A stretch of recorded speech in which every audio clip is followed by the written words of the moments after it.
I can't make up a problem that doesn't seem to be there. I've issued invitations to anyone to come forward, but so few people have actually done so.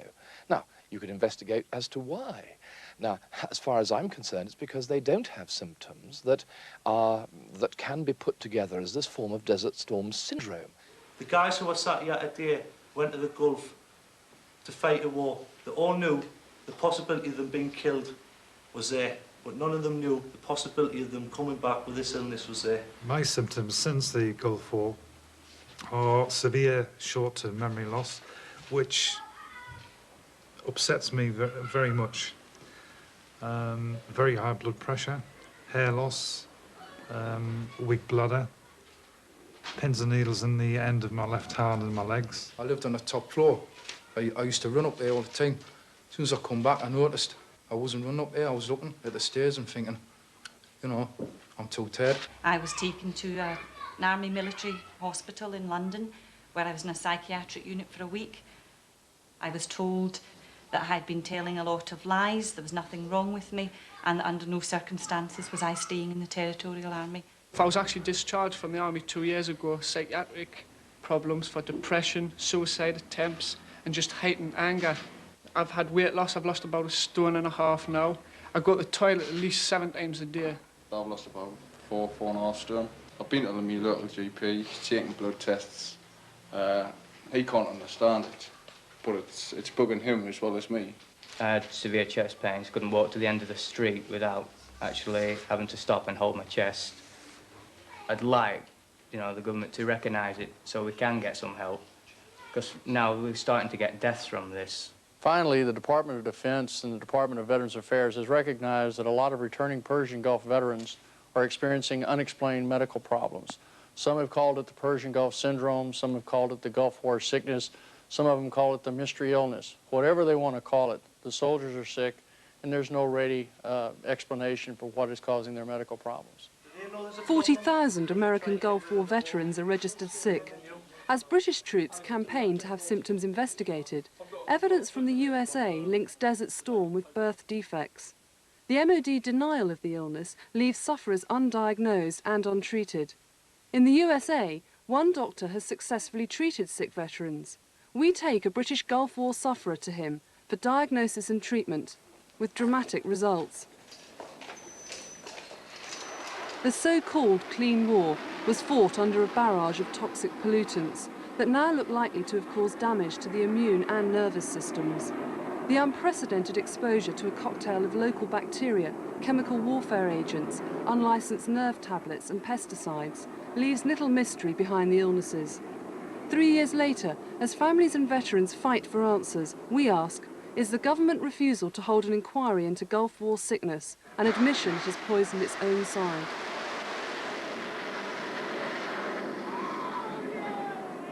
When the war started, Iraqis invaded Kuwait, they called us up.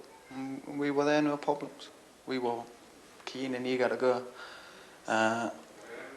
3 years on, I mean, all we want is an explanation. Their response has just been to, you know, to remove us from the military and the problem will go away.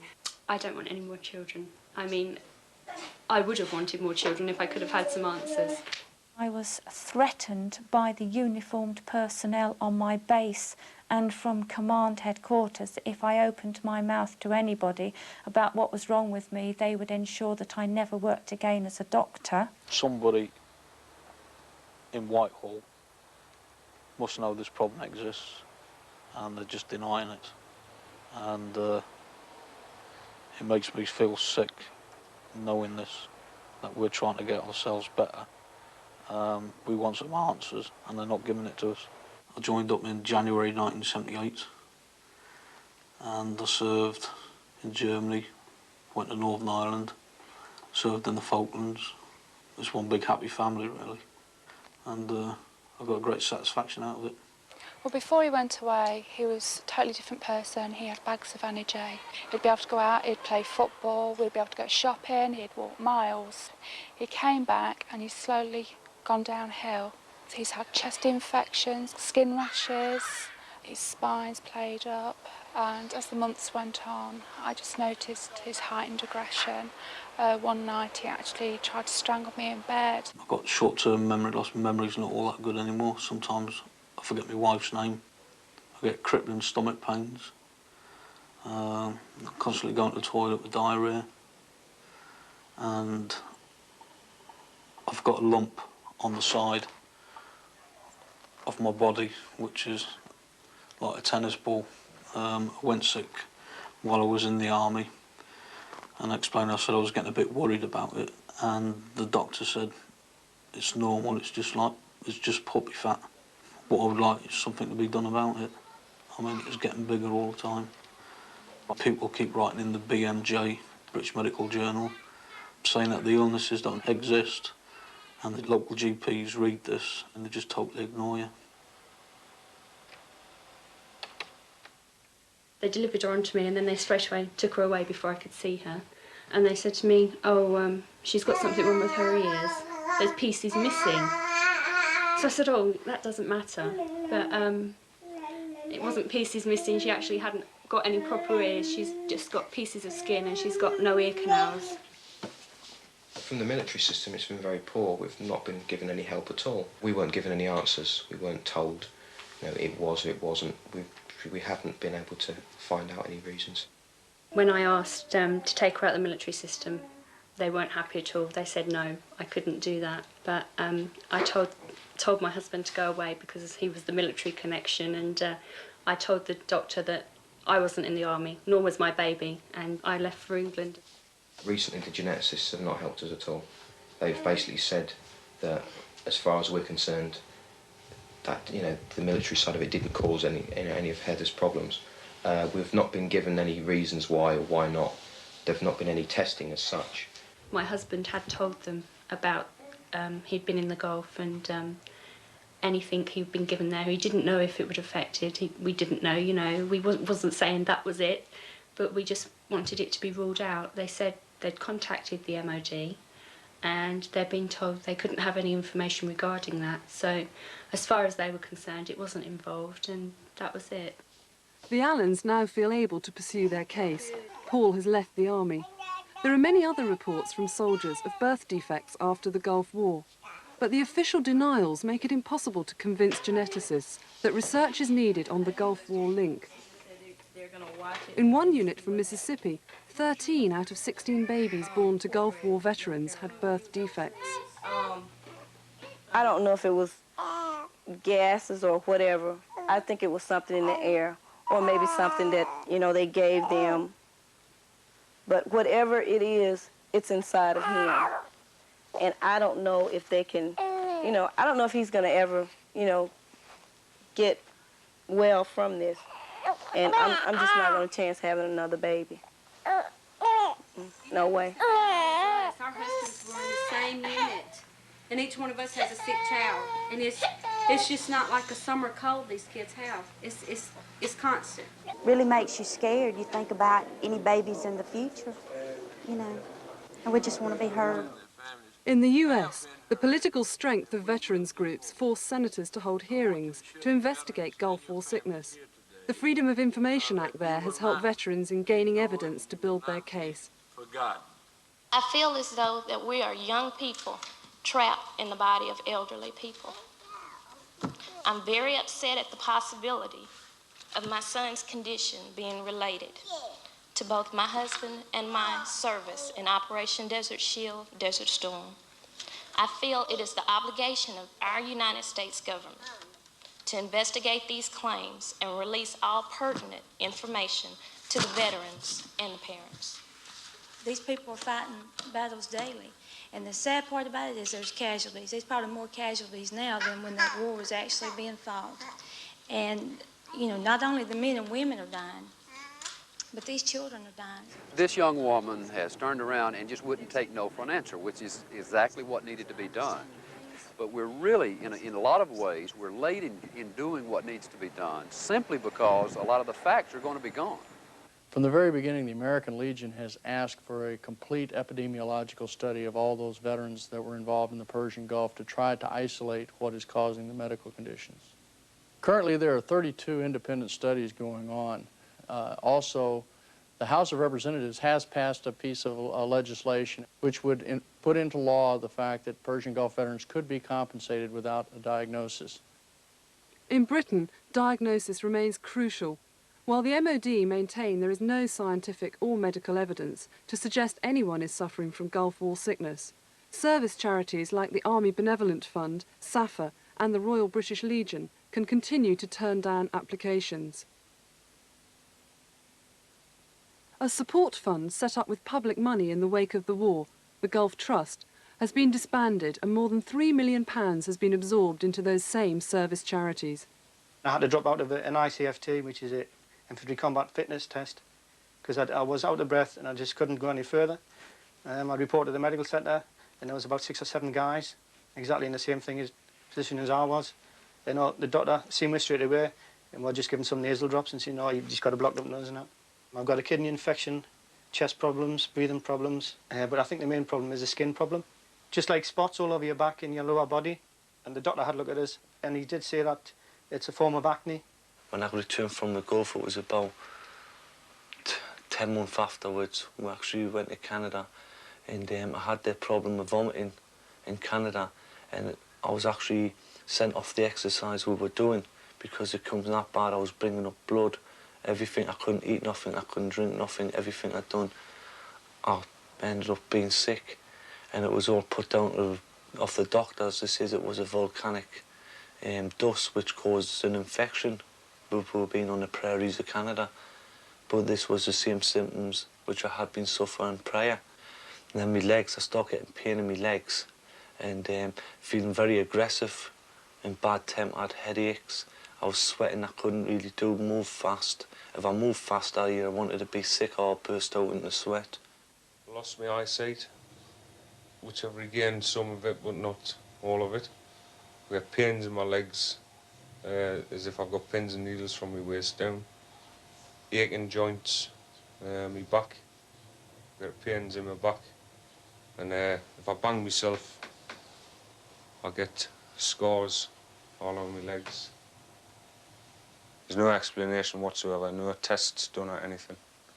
Just go away, it'll be all right, or you'll get your sight back.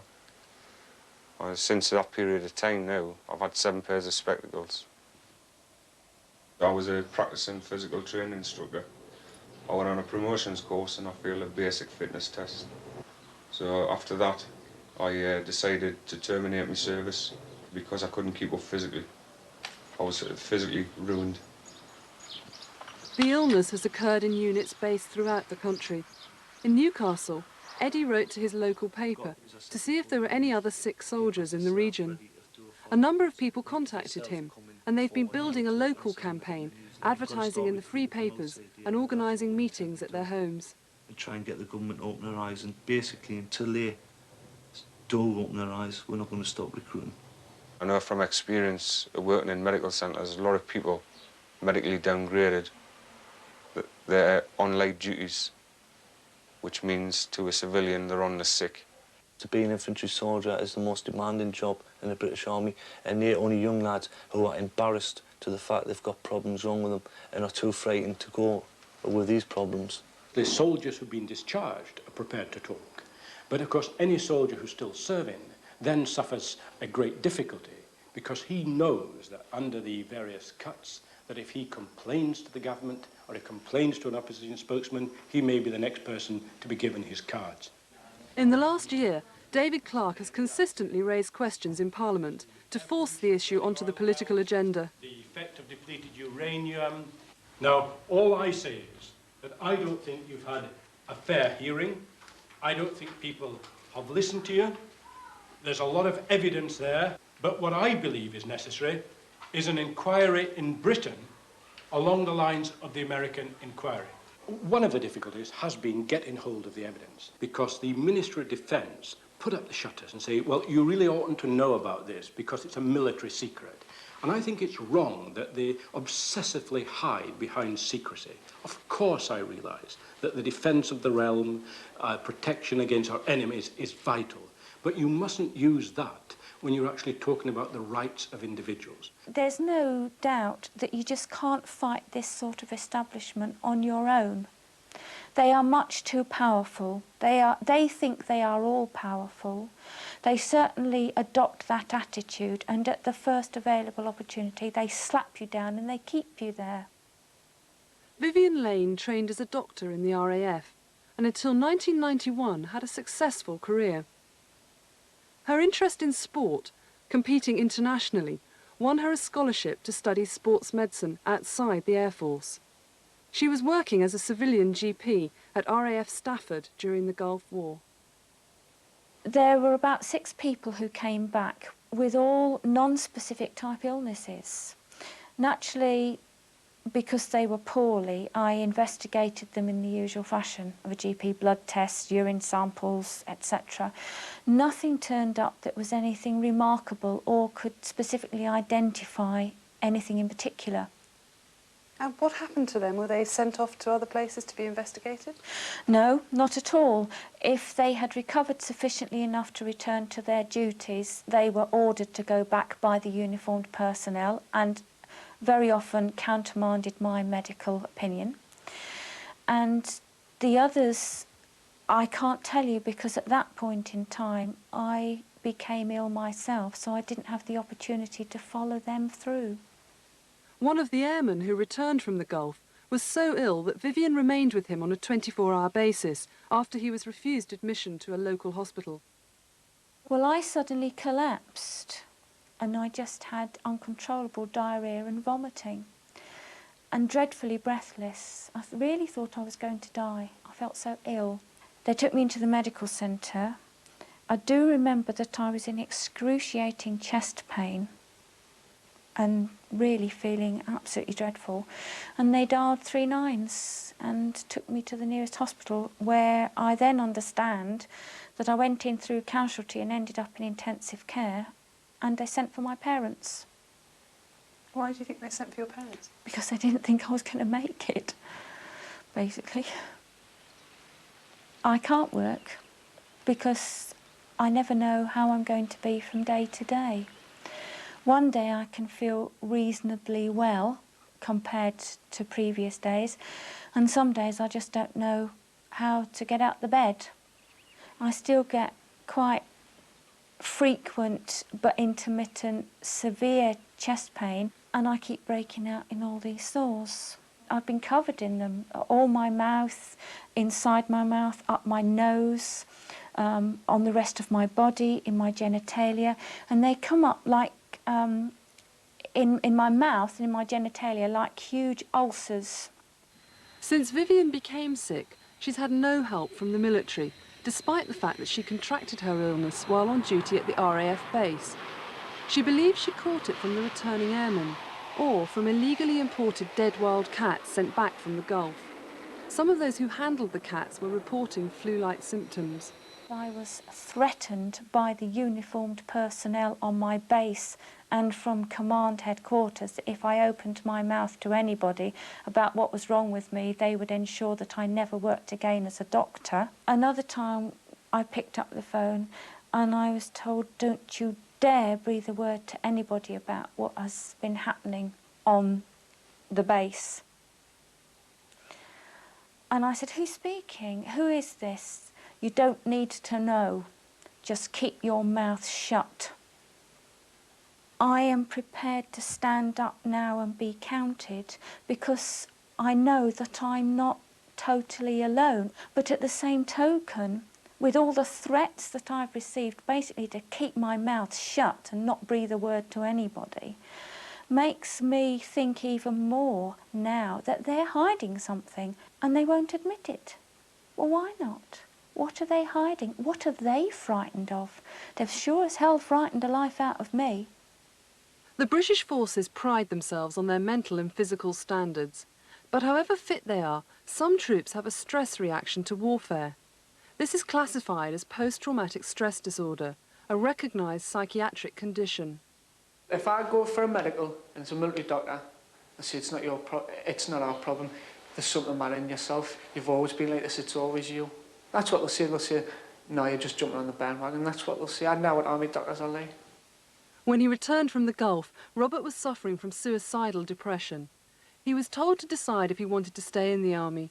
He left. After I get out of the army, after about 6 months, I was getting more and more bad-tempered. I actually had a fight with my mum and dad and actually put my head through a glass window just for no reason. I just snapped like that and actually braided my mum and dad, which is something I would never do. And I just snapped, and that's when I noticed that was something the matter. And I've tried to commit suicide a few times. Just Elizabeth think can just set it off, and I'll just get in a right bad depression, start crying for no reason, or I'll get angry. I was evacuated as a psychiatric casualty, as battle shock, as an acute stress reaction, as the army call it. Because of the severe chest pains and things I had as well, they put it all down to an anxiety attack.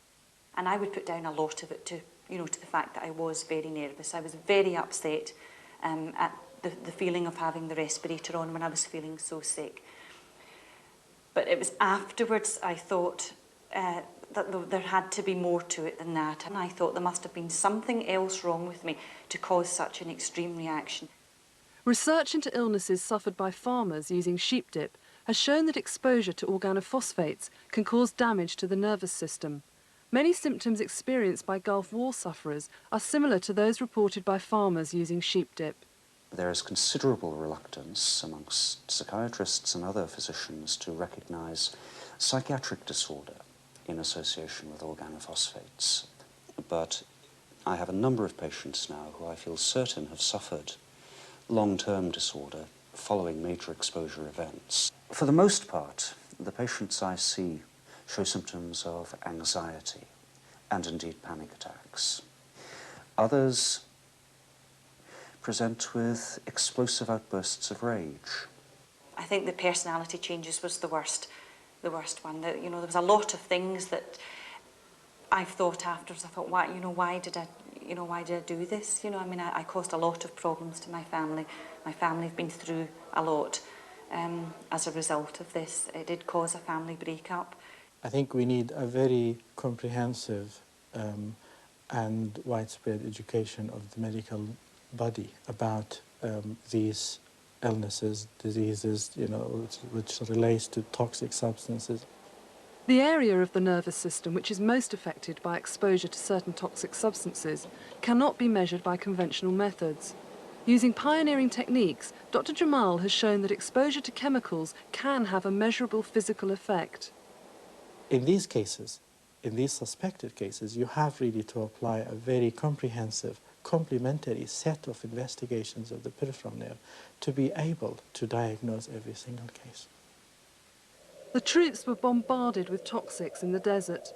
They were up against battle debris of rotting carcasses. The acrid smoke from the burning oil wells lasted for weeks. Decaying rubbish was treated and then burned, giving off choking gases. The pesticides sprayed on the prisoners of war included the powerful organophosphate malathion. Depleted uranium bullets were used for the first time in warfare, giving off low-level radioactivity and a heavy metal dust on explosion. Such a chemical overload now seems highly significant in the physical illnesses the troops are suffering. As far as they're concerned, we're all mental cases.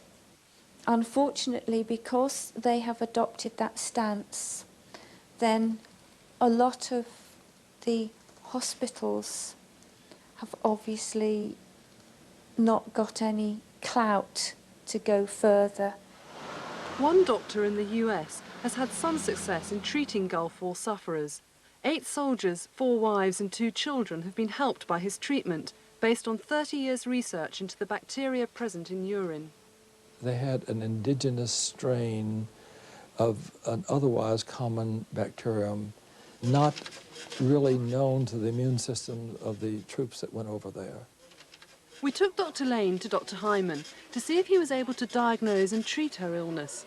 While many of the troops believed the drugs they took and the exposure in the Gulf made them sick, Dr. Lane never left England. Her only contact with the Gulf War was in treating the airmen at the base.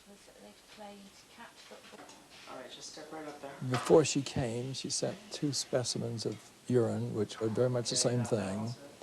She has germs in it in great numbers. The germs are cocci. There are a handful of them which appear viable, and perhaps I'll be able to grow those out. but there's a huge number, millions and millions of them, which are dead and decayed. This is quite compatible with the symptoms that she presents. In her, it's primarily weakness and fatigue, and rather profound for a person who has been an athlete. Once diagnosed, Dr. Lane spent 3 weeks in hospital on an intravenous drip of antibiotics. Dr. Hyman was granted $2.2 million by Congress to continue to treat the sickness.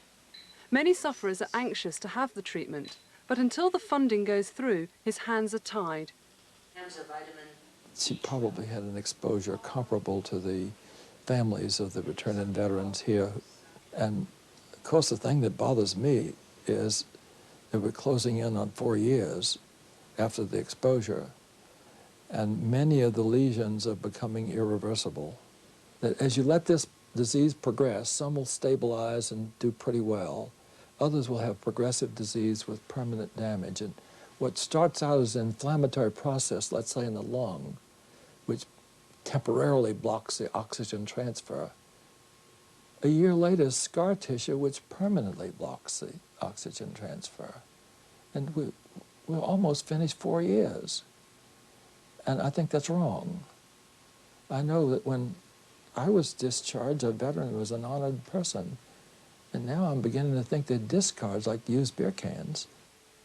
Back in the UK, the only medical research being done into the Gulf War is at Porton Down, the government's chemical and biological defence establishment. It has the status of a special health authority and is accountable only to itself and the MOD. The unprecedented cocktail of drugs the troops took were developed there, and research into their effects remains classified. The numbers of injections and tablets they were given to protect them included plague and an anthrax vaccine, which was given with an adjuvant vaccine of whooping cough to increase its effectiveness. One soldier reported being given 27 injections before he left England.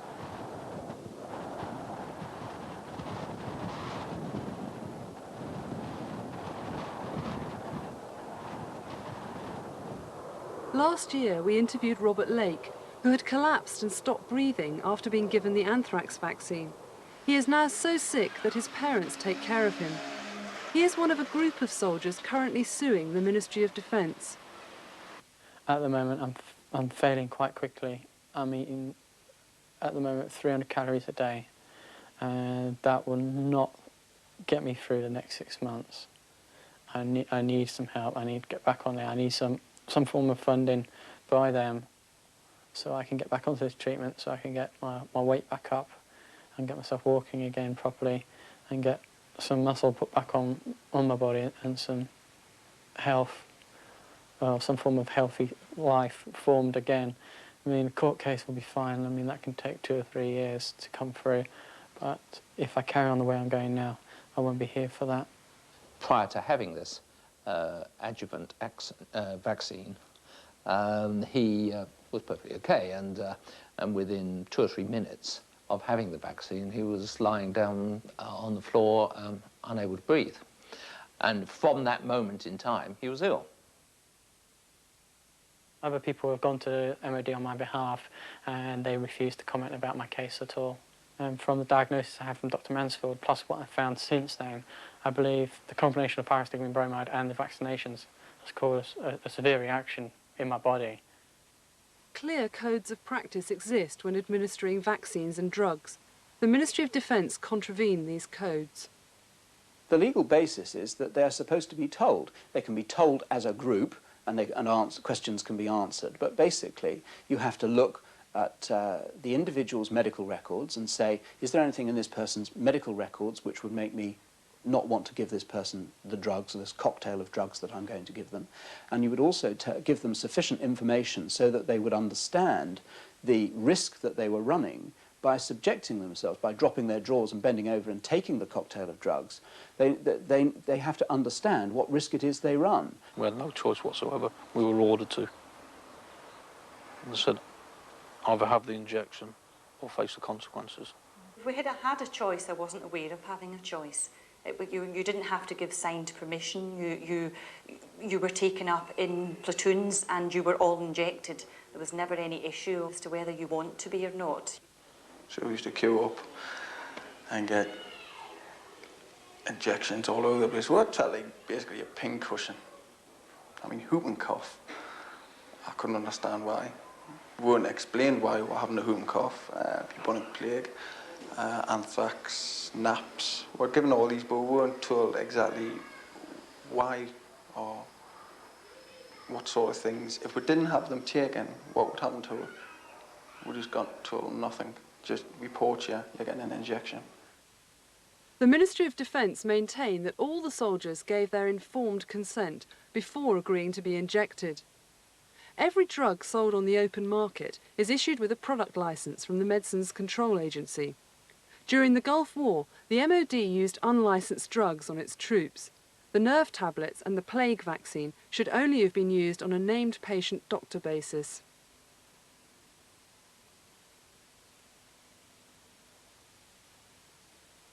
You set up what are known as trials, and you set up named doctors who are specifically trained in relation to that drug and the effects that are known about that drug from the previous experimentation. And they then give it to patients who are given informed consent. Those people are told how, what the effects of this might be and what the possible benefits of this new untested drug might be. And those are named patients and named doctors, and everybody is fully informed. What we have here in relation to the Gulf War is something completely different. What we have is no named doctor and no named patient, but we do have a named drug which is handed out willy-nilly with no real information being given to the soldiers about the chemicals that they're being put into their body. Originally, we were advised to have it, and so few people have gone forward. It came out in station routine orders that disciplinary action would be taken against people who didn't have the anthrax and plague jabs. Naps tablets, things like that, we never got briefed on anything like that, you know, what we were actually being given, you know, but like myself, when I was serving the Gulf, I seen side effects and naps was having on guys, you know, and what it was doing to people's minds, you know, making guys aggressive, some guys it was putting them on a high, you know, it was just sending some blokes nutty. During the Persian Gulf War, hundreds of thousands of soldiers were given experimental vaccines and drugs, and today we will hear evidence that these medical products could be causing many of the so-called mysterious illnesses. Senator Rockefeller's hearing in the States highlighted doubts about the safety of the nerve tablets or naps. The active ingredient in them is pyridostigmine bromide. Like your problems could not possibly have been caused by the stress of being on that scene and location at the time, isn't that right? Well, sir, I was in the Gulf for exactly 11 days, and the only thing that I took was pyridostigmine bromide. I never saw a fire. I never saw any missiles. I never fired any nuclear rounds. I didn't do any of that stuff. And the symptoms that I have are just from taking that drug. I firmly believe it. You're playing around with people's lives, and you see you can order those people, because you're the Department of Defense, you can order those people to go to war. You can order them to go this direction rather than that direction. You can say, take this pill. And it's unlike private life. They have to do it. Yes, sir. In goes the pill. And so the soldier, the human being, is at the complete command and mercy of something called the Department of Defense. So it seems to me they have an ethical responsibility, and they certainly have the resources, and they certainly have the time to do their work very carefully and very well. But what they did instead was to take very small tests on very few people, and there were some quite disastrous results from those tests, which they then ignored, and then proceeded to administer these vaccines and pills to hundreds and hundreds of thousands of American soldiers, men and women. It was not impressive. The Rockefeller hearing exposed the minimal testing the nerve tablets had in the US before all the troops were issued with them. The Department of Defense studies show that one person stopped breathing, another lost consciousness, and some had abnormal liver tests. A US scientist found that the toxicity of a common pesticide, DEET, used in the Gulf to kill sandflies, increased dramatically when combined with the nerve tablets. The nerve tablets the troops took remained unlicensed throughout the war. The MOD then applied for and received a licence to use them as a protection against nerve agent. These nerve tablets were not entered on troops' medical records. The government admit that no central records were kept of any drugs and vaccines given, and that whatever information they do have remains classified. I know lots of people who've had their inoculation record cards taken off them on the return from the Gulf. And according to their medical records, they never had these injections. When I first wrote off, I got a letter back saying that there had been a fire where medical records are stored and that it would take some months before they could become available. So now we're trying again through my doctor and just see what happens, still waiting.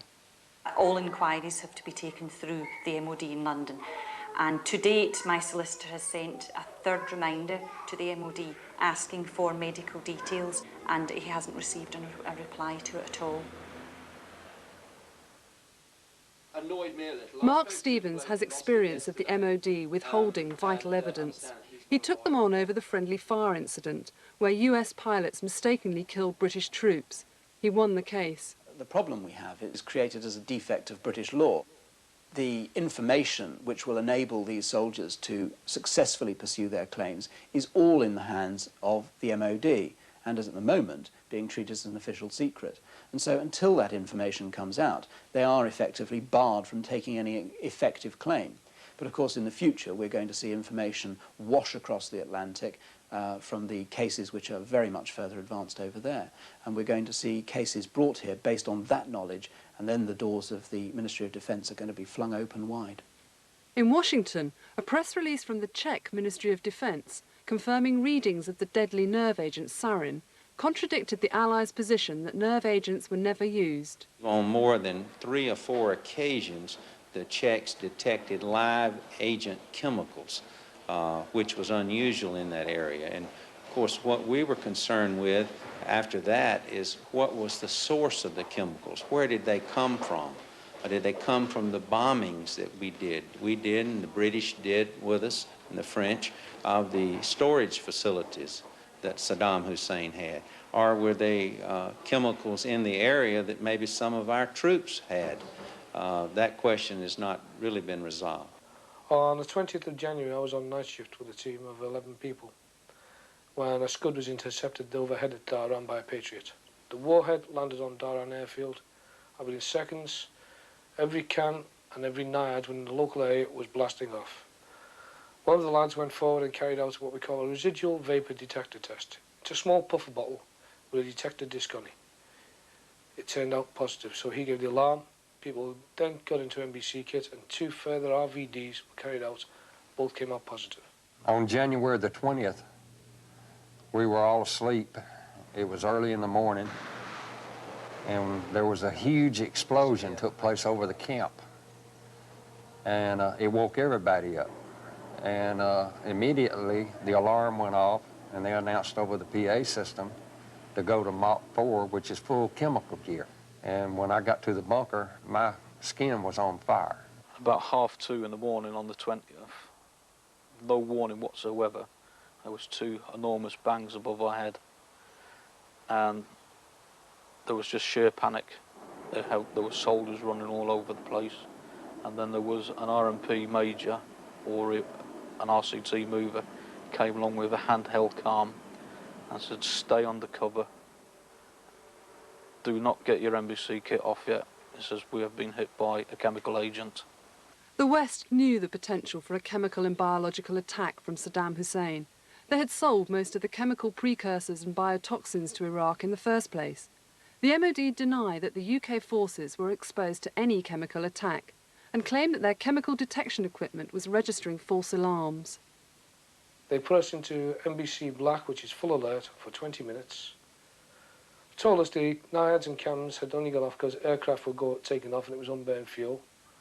Yet 20 minutes later, with no further attack, they put us back into NBC Black for 8 hours.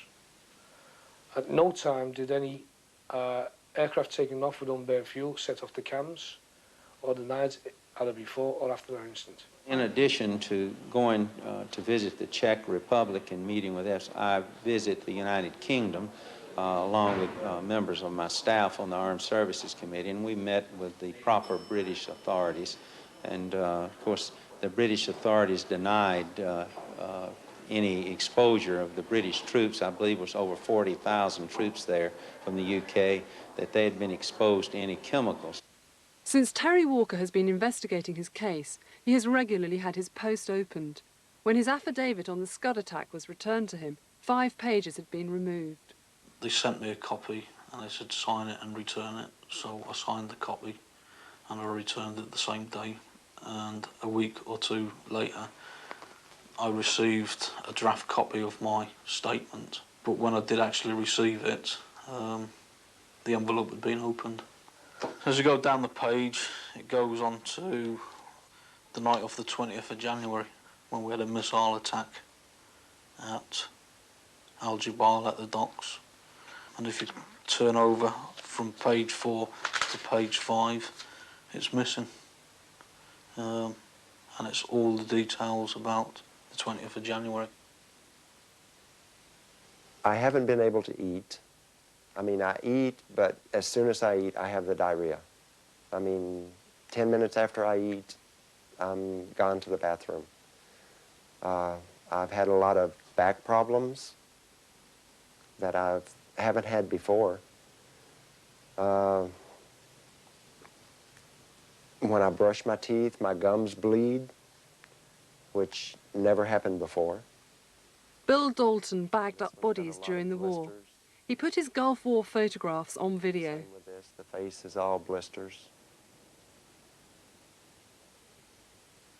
We was explained all the different kind of bombs and the way they exploded, and the type of smoke cloud that would come up from them.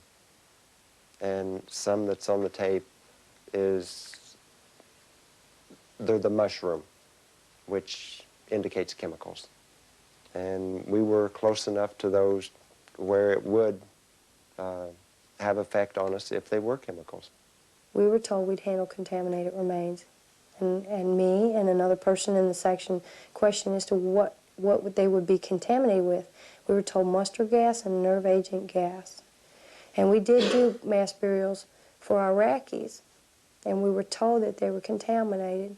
If it was the cluster bombs that went off that killed them, then the clothes would be burned too.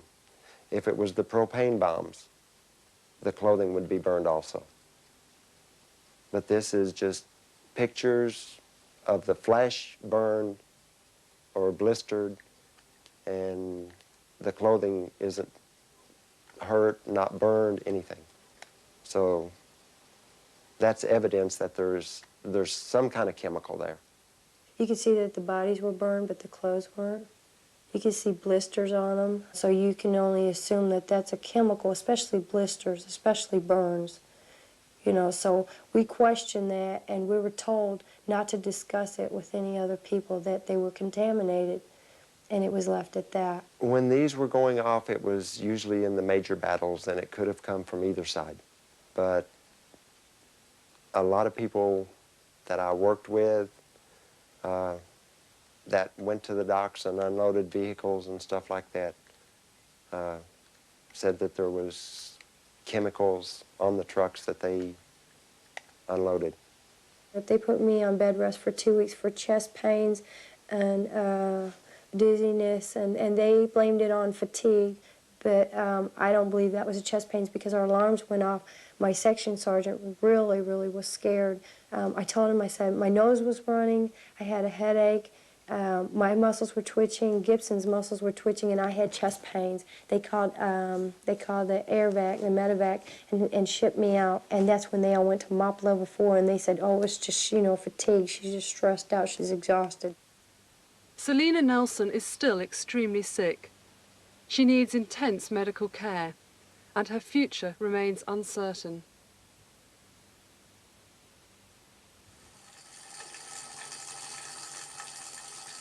Dr. Lane is doing very well. Of the objective findings, her chronic pharyngitis, the chronic sore throat, that's not exudative, has cleared completely.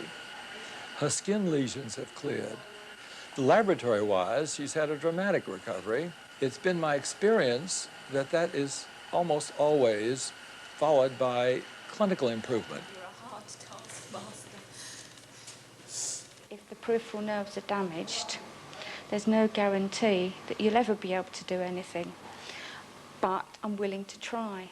So it's trying to build back some of the muscles that I've lost by general exercises that I've been given to do, and also try to rebuild back some of my stamina because that had just gone out the window. I'm not a person that gives in, not with anything, but this was a total nightmare, absolute nightmare. And it's like trying to claw your way up a very steep, slippery slope, and you think you're getting somewhere, and then suddenly you'll have a really off day again and you're just back in the bottom. And the fact that nobody believes you, that's really what gets you. And they all try to say, oh yes, mental or post-traumatic distress syndrome. I haven't got post-traumatic distress syndrome. I've dealt with people with that. I know what it is. And I know I haven't got it. Mine is a physical illness, which of course we've now proved. 2,500 Canadian troops served in the Gulf and took the same drugs and vaccines as the British and the Americans. They are now reporting sick and are being ignored. Been in existence for about 3 weeks, and we have already over 50 veterans that have called us, including one British soldier now living in Canada. And they're all showing signs of and symptoms of Gulf War syndrome. Military basically said it was all in their heads. There's no relation to the Gulf War. They're denying it. They're saying there's nothing wrong with the pyridostigmine bromide pills we took. There was no chemical agents present in the Gulf yet. If you look at the American reports, they've admitted, saying yes, there was sarin or traces of sarin and mustard gas found in Al Jubal, Saudi Arabia. And on my release form, they also said I was only exposed to inhalation of crude oil burning for 1 day. Now, we all know the oil wells were burning for longer than 1 day. So they're basically stonewalling us, saying there's nothing wrong with us. Yet, they're releasing us left, right, and center, and not recognizing our symptoms, nor giving us a pension, nor medical care, nothing. Right now, I can't work because I'm sick at least 3 days out of a week. I can't get any unemployment benefits because I'm not able to look for a job. And they just basically kicked us out, shut the door on us. We've been receiving a lot of reports of cancers, also of growths that have developed in different parts of the body that once they're removed and are determined to be benign, continue to grow back. One particular veteran has had 51 growths removed. It took 15 years for US veterans to link their cancer and birth defects with exposure to Agent Orange, a chemical defoliant used in the Vietnam War. Vivian Lane continues to follow Dr. Hyman's treatment back in England. She's determined to practice as a doctor again. Since she returned, Dr. Hyman has heard the Pentagon has vetoed Congress's grant of $2.2 million for his treatment. While US veterans are suing the chemical companies that supplied biotoxins and chemicals to Iraq, 500 British Gulf War veterans are suing the MOD for negligence. Without legal aid, individuals face costs of thousands of pounds they don't have. Right to your own members of parliament as well. Are they trying to get rid of the old to bring in the new? With no British government interest, charities are funding the only investigative research being conducted into the sickness. Dr. Jamal will conduct a preliminary study to assess the damage done to the troops' central and peripheral nervous systems. Nearly 4 years after the war, the troops are angry that the MOD refuses to accept Gulf War sickness as an illness. How many more sick soldiers will it take before the British government are forced to admit it and initiate its own inquiry? When a soldier joins the army, obviously he's expected some stage in his career to go to war or serve in the likes of Northern Ireland, which I've already done. But what he doesn't expect is when he goes to war, is to be hit with some forms of chemical or probably lethal injections or vaccines which have never been tested. You know, this is the things that he doesn't expect to happen to him. Because if that was the case, we wouldn't have an army, because if the enemy didn't finish her off, well, surely the government would with all these stuff they're giving her. I just feel like I've been fobbed off. I don't feel like I've had any answers given to me at all. and I've basically been told I'm not going to get any. I was told my daughter's progressing wonderfully. She's doing better than anybody could ever expect, so why don't I leave it? And for me, that's just not good enough. I mean, my daughter is going to want to know why.